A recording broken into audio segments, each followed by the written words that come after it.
आपण यूज करू शकतो. Okay, so here we are going to compare solid shaft with the hollow shaft. ठीक है. Now consider one simple statement. If there is a one solid shaft and there is one hollow shaft. Solid shaft is like this. हे solid shaft अशा प्रकारे असतो. It is having some diameter d and there is a hollow shaft. There is a hollow shaft which is having some diameter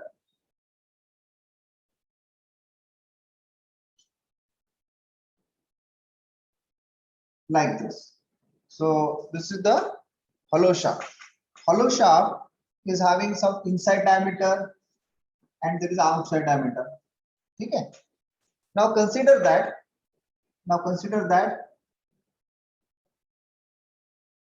This inside diameter is 75 times outside. Okay. Take consideration upon घेतोय. If I know this, if I know the difference between di and d0 and whatever outside diameter of this is equal to external diameter of solid hollow shaft. Okay, external diameter of solid shaft is equal to solid shaft.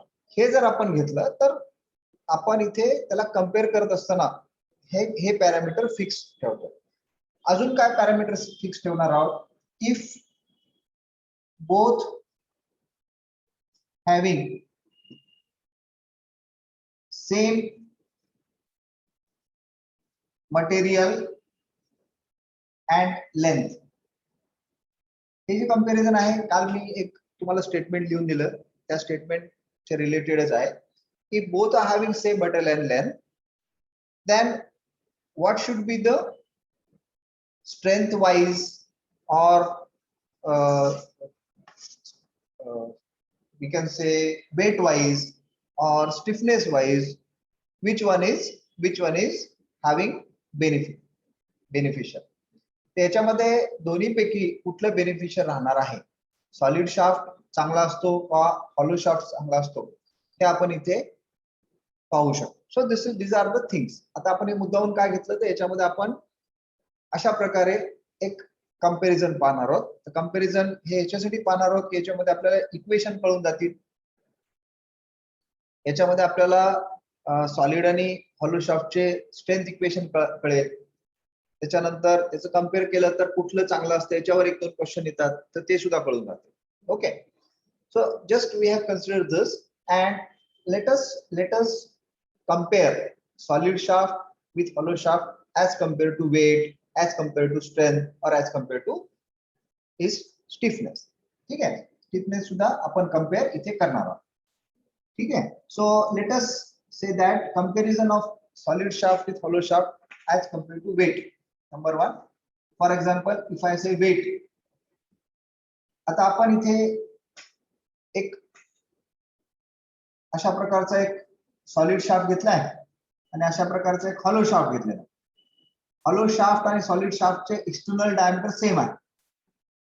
तर आपण इथे म्हणू शकतो की हा solid आहे, हा hollow आहे, त्याच्यामधलं मटेरियल काढून घेतलंय, तर याचं वेट ह्याच्यापेक्षा कमीच असणार आहे.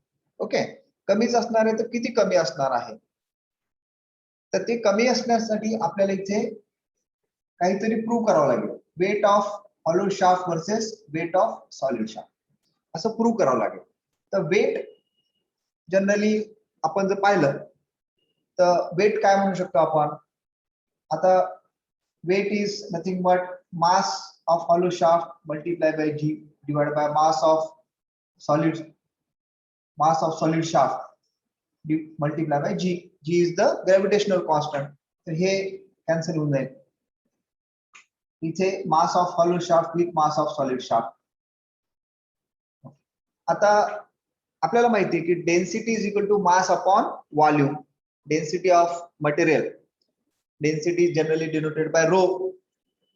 Okay, the density of material is mass upon volume. Mass upon volume हे जर डेन्सिटी असेल आणि हे जर आपल्याला मासशी रिप्लेस करायचं असेल तर mass equal to rho into volume. So density of material multiply by volume of hollow shaft divided by density of material multiply by volume of solid shaft. ठीक आहे, तसं कम्पेअर होऊ शकतं. डेन्सिटी एकच मटेरियल आहे, so density is also same. That means we can say volume of hollow shaft as compared to volume of solid shaft. आता आपण जर व्हॉल्यूम जर घेतलं तर volume is area of hollow shaft cross section area into length and cross section area of solid multiplied by length. ठीक है, so that means here the length is also same as we have already mentioned की याचा cross section हा वेगवेगळा आहे पण length is same. So that means area of hollow shaft can be compared with the area of solid shaft. आता आपण cross section एरियाचा विचार केला, so here we are having pi by 4 hollow shaft घेत आहे, so d0 square minus di square divided by pi by 4 d square. कारण इथे याचा diameter d आहे, याचा डायमीटर इनसाइड डायमीटर d आहे आणि आउटसाइड डायमीटर d0 आहे आणि आपण म्हणले की d is equal to d0, both are having same outside diameter. मग याच्यामध्ये पुन्हा एकदा हे pi by 4 कटलेलं आहे. ठीक आहे, one more thing that we have specified is inside diameter is 0.75 times outside. हे सुद्धा आपण इथे घेतलेलं आहे, म्हणजेच इथे आपण जिथे जिथे di आहे तिथं 0.75 टाइम्स d0 टाकू शकतो. So we can say again weight of the hollow divided by weight of the solid is equal to, आता आपण इथे पहा d0 square minus, instead of di we can put like this 0.75 d0 the square, okay, divided by d square. So here you can see d0 we can put common, so here d0 square divided by d square, inside the bracket 1 minus 0.75 square. ठीक है, so 1 minus 0.75 square, that is the only thing, कारण d आणि d0 हे cancel होणार इथे, फक्त राहतं काय 1 minus 0.75 square, so it is equal to 0.44. So that means here the weight of hollow shaft is always almost 50% of solid shaft if it is having same length, same material and same external diameter. Okay, याच्यावरून आपल्याला काय लक्षात आलं, समजा जर आपण hollow shaft घेतलं तर हॉलो शाफ्ट हा जवळजवळ सॉलिड शाफ्ट पेक्षा अर्ध्याने कमी असतो, जर समजा हे रेशिओ मेंटेन केला तर. ओके, तर यामध्ये आपल्याला एक सिंपल वेटचं कंपॅरिझन आपण पाहिलं, तर वेटचं कंपॅरिझन आपल्याला इथे बऱ्याच वेळा असा क्वेश्चन येतो, एमसीक्यू कसा येतो, if the weight of if hollow shaft is compared with a solid shaft having same material length and external diameter, which one is having more weight. तर त्यामध्ये आपण सॉलिड शाफ्टचं वेट हे जास्त असतं हे लिहावं लागेल, हॉलो शाफ्टचं वेट हे नेहमीच कमी असू शकतं. हे झालं आपल्या फर्स्ट कंपॅरिझन. ह्या कंपॅरिझन मध्ये आपल्याला इथे वेटचं कंपॅरिझन आपण घेऊ शकतो. अशाच प्रकारे आपल्या आता दुसरं कंपॅरिझन घेऊ जे की स्ट्रेंथ. जर समजा सेम कंडिशन आहे तर कुठल्या ह्याची स्ट्रेंथ जास्त असते, स्ट्रेंथ ही सॉलिड शाफ्टची जास्त असू शकते का स्ट्रेंथ ही हॉलो शाफ्टची जास्त असू शकते. ओके, तर आपण इथे आता दुसरं कंपॅरिझन पाहूया. याच्यामध्ये या स्टेप ज्या आहेत या स्टेप्स आपल्याला पुस्तकात मिळून जातील किंवा तुम्ही या स्टेप्स जर समजा अंडरस्टँड करून घेतल्या तर हा काही सोपा भाग आहे. फक्त आपण तुम्हाला माहित असलेल्याच गोष्टी कम्पेअर केलेल्या आहेत. Let's go for comparison of strength. समजा सेम हॉलो शाफ्ट जर स्ट्रेंथशी कम्पेअर केला.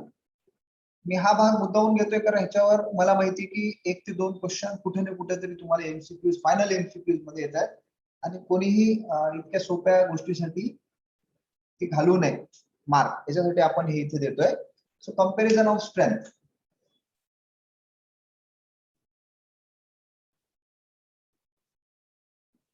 when we say strength comparison, strength जेव्हा कंपेअर करतो आपण, स्ट्रेंथ कंपेअर करायची म्हणजे त्याची टॉर्क आणि मोमेंट घ्यायची कॅपॅसिटी. जसं की आपण आताच इक्वेशन मध्ये पाहिलं, tau max into pi by 16 D cube equal to under root M square plus T square. M square plus T square याचा अर्थ काय? M square plus T square याचा अर्थ असा आहे की त्याची टॉर्क आणि मोमेंट घ्यायची capacity, that is called strength. किती टॉर्क ट्रान्समिट होऊ शकतो, किती पॉवर ट्रान्समिट होऊ शकतो, यालाच आपण स्ट्रेंथ म्हणतो. ओके, तर आपण इथे आता दोन्हीचे स्ट्रेंथ कम्पेअर करणार आहोत. जेव्हा आपण स्ट्रेंथ कम्पेअर करणार आहोत तर इथे आपल्याला strength of hollow shaft divided bye strength of solid shaft असं घ्यावं लागेल. ओके, आता हॉलो शाफ्टची स्ट्रेंथ म्हणजेच whatever equivalent strength of hollow divided by equivalent strength of solid, म्हणजे इथे under root M square plus T square under root M square plus T square. ठीक आहे, दोन्हीचे हे जर कम्पेअर केलंय तर आपल्याला माहितीये की हॉलो शाफ्टचं जे इक्वेशन आहे ते इक्वेशन आणि सॉलिड शाफ्टचे इक्वेशन. आधी मी तुम्हाला सॉलिड शाफ्टचे इक्वेशन लिहून दाखवतो जे की जस्ट आपण मागच्या प्रॉब्लेम मध्ये घेतलेले आहे. तर मागच्या प्रॉब्लेम मध्ये इक्विव्हॅलेंट काय घेतलं होतं? पाय by 16 D cube into tau max, हे इक्वेशन आपण घेतलं होतं. आता जर तुम्हाला आठवत असेल आताच आपण हे इक्वेशन स्ट्रेंथ ऑफ सॉलिड शाफ्टचं घेतलं होतं, which is equal to under root M square plus T square. M square plus T square is the strength, torque transmitting capacity and moment transmitting capacity of solid shaft. असंच जर आपण hollow shaft साठी घेतलं तर hollow shaft साठी सुद्धा same येणार आहे. पहा, पाय बाय 16 हे तर सेम येईल, टाउ मॅक्स सुद्धा सेम येणार आहे. आता ह्या डी क्यूबच्या ऐवजी इथे काय येणार आहे तर त्याचं यामध्ये इक्वेशन येणार आहे. आता इक्वेशन मध्ये काय येईल तर D zero to the power 4 minus D I to the power 4 divided by D zero त्याचा क्यूब, याला pi by 16 tau max D zero to the power 4 minus D I to the power 4 divide by D zero, हे equation येईल. कारण हे equation आपलं solid hollow शाफ्टचे जे की मी last याच्यामध्ये तुम्हाला लिहून दिलं होतं. यामध्ये इथं पाय बाय 16 कॅन्सल होईल, टाउ मॅक्स कॅन्सल होईल. आता हे इक्वेशन राहील इथे. हे इक्वेशन आपण खाली घ्यायचा प्रयत्न करूया. इथे strength of hollow divide by strength of solid equals to, पहा आता इथे आपण d0 to the power 4 minus di to the power 4 divided by d0 divided by dq. ठीक आहे, so this we have written. आता याच्यामध्ये इथे असं इथे लिहिल्यानंतर आपण काय करू शकतो की या di या वरच्या इक्वेशन मधून आपण d0 to the power 4 हे कॉमन काढूया, जेणेकरून आपल्याला मध्ये उरलेला पार्ट राहील. समजा जर आपण इथे d0 टू द पॉवर 4 ही कॉमन काढलं तर काय होतं पहा, इथे तर 1 राहील पहिल्यांदा कारण ह्या याच्यातून d0 काढलेलं आहे. आता इथे जे आहे उरलेल्या याच्यामध्ये di to the power 4 divide बाय d0 टू द पॉवर 4 हे राहील कारण याच्यातून कॉमन काढल्यानंतर त्याला डिवाइड होऊन जाईल. ठीक आहे, याला डिवाइडेड बाय d0 आहे, हे d0 इथे आलं आणि याला डिवाइडेड बाय dq आहे. आता आपल्याला माहिती आहे की d0 आणि d हे सेम आहे, म्हणजे इथे हे dq याच्याशी इथे कॅन्सल होईल कारण इथे d0 ला इथे क्यूब राहील आणि हे d0 क्यूब आणि d क्यूब हे कॅन्सल होईल. उरलं काय तर 1 minus di to the power 4 divide बाय d0 to the power 4. Okay, तर आपण इथे आता इक्वेशन लिहू शकतो. Strength of hollow shaft divide by strength of solid shaft equal to 1 minus di to the power 4 divided by d0 to the power 4. ठीक आहे, तर आपण मुद्दामून di by d0 to the power 4 असं इथे लिहिलं. ठीक आहे, आता di by d0 आपल्याला इथे माहिती आहे की di by d0 equal to 0.75. इथे ते लिहून टाकू आता, which is equal to 1 minus 0.75 to the power 4. याचाच अर्थ असा आहे की आपण याला डायरेक्ट इथे लिहू शकतो की 0.68. तुम्ही काढून पाहू शकता ते 0.68 येतं. म्हणजे strength of hollow shaft is 0.68 times strength of solid shaft. आता इथे कंपॅरिझन मध्ये पहा, आता कंपॅरिझन मध्ये जर पाहिलं आपण तर स्ट्रेंथ ही सॉलिड शाफ्टची जास्त आहे, पण किती जास्त आहे तर फक्त 70%. इथे 0.68 म्हणजे काय 0.7 म्हणजे 70% जास्त. याची स्ट्रेंथ ऑफ हॉलो शाफ्ट ही स्ट्रेंथ ऑफ सॉलिड शाफ्टच्या 70% आहे. म्हणजेच आपण वेट जे आहे 50% कमी केलं. वेट 50% कमी केलं. मागच्या याच्यामध्ये पाहिलं आपण वेट 50% कमी करून सुद्धा स्ट्रेंथ 50% कमी झाली नाही, तर स्ट्रेंथ फक्त 25%च कमी झालेली. 25 म्हणजे 30% कमी झाले. सो दॅट्स वाय आपण इथे असं म्हणू शकतो की हॉलो शाफ्ट घेणं हे परवडू शकतं. तुम्हाला जर वेट कमी करायचं असेल तर वेट कमी करून सुद्धा तुम्हाला स्ट्रेंथला 50% कमी झालेली नाहीये. ओके, 50% इथे स्ट्रेंथ कमी झालेली नाहीये. So this is comparison of strength. Okay, आता याच्यामध्ये अजून एक आपण कंपॅरिझन पाहू शकतो. ते कंपॅरिझन हे आपलं स्टिफनेस शी कंपॅरिझन आहे. तर स्टिफनेस शी कंपेअर करण्यासाठी आपल्याला अजून एक इक्वेशन इथे शिकायचं आहे किंवा इथे एक इक्वेशन पाहायचं आहे. ते इक्वेशन इथे जर आपण घेतलं तर आपल्याला अजून एक इक्वेशन हे आपल्या या सॉलिड आणि हॉलो शाफ्टचे रिलेटेड आपण पाहू शकतो. Okay, so let us go for one more equation. आपण मुद्दामूनच इथे इक्वेशन सुरुवातीला तुम्हाला इथे माहिती करून देतो आणि त्या equation after that you can use that equation for the stiffness equation. कारण आपण इथे जे ओरिजिनल जी इक्वेशन आपण या शाफ्टचं घेत असतो त्या इक्वेशन मध्ये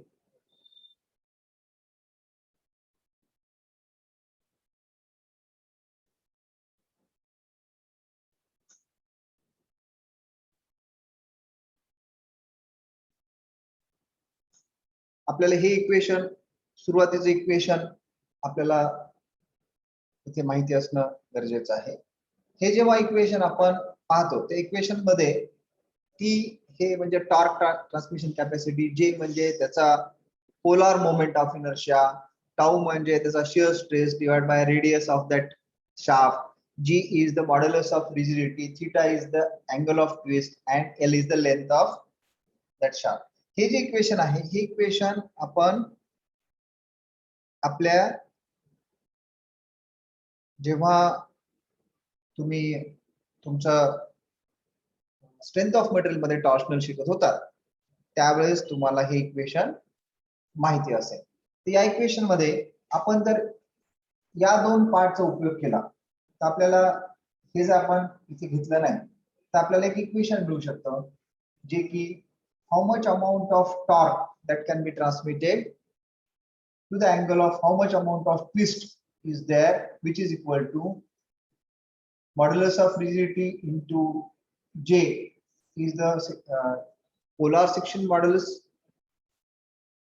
polar moment of inertia divided by length L. हे जे इक्वेशन आहे, this equation is called stiffness equation. Torque divided by theta. How much amount of torque is created, how much amount of angle of twist. आता हे theta कुठून आलं तर आपला जो शाफ्ट आहे या शाफ्टला जेव्हा आपण इथे टॉर्क देतो because of this torque, the shaft may get twisted. याला जर गोल फिरवायचा प्रयत्न केला तर इथे आपल्याला ट्विस्टिंग अँगल येतो. So this is the twisting angle theta. So how much amount of torque is going to create? How much angle of twist? याला आपण stiffness असं म्हणतो. So this is the stiffness of shaft. आता या stiffness आपल्या normal relation मध्ये कसं असतं? नॉर्मल रिलेशन मध्ये stiffness is related with elongation, पण इथे ट्विस्टिंग आहे. ट्विस्टिंग असल्यामुळे it is related with angle of twist. तर आपण जर आपला हॉलो शाफ्ट आणि आपला सॉलिड शाफ्ट हा स्टिफनेस साठी कम्पेअर केला तर स्टिफनेस साठी आपल्याला हे इक्वेशन वापरावं लागेल आणि या इक्वेशन वरून आपल्याला ते कंपेअर करता येईल. So let us go for comparison of this hollow shaft with solid shaft in comparison of stiffness. So stiffness of our hollow shaft with stiffness of solid shaft.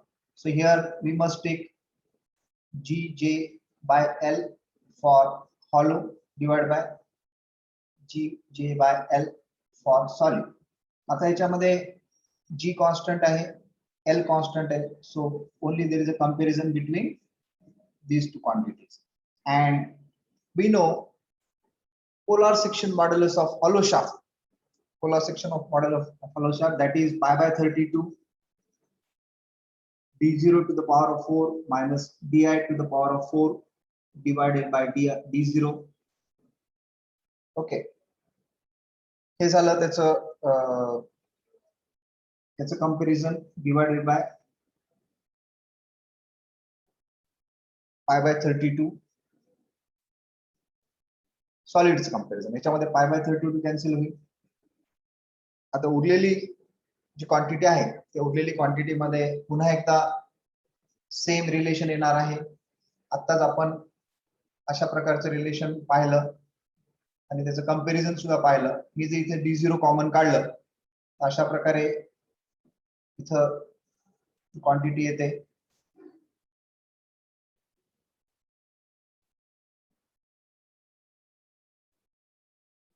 So here pi by 32 d cube. So again हा d0 इथे cancel होईल आणि d0 आणि di same असल्यामुळे d cube cancel होईल. Remaining is 1 minus 0.75. 0.75 लिहू शकतो आपण याला टू द पॉवर 4. तर स्टिफनेस जेव्हा कंपेअर करतो आपण, स्टिफनेस ऑफ हॉलो शाफ्ट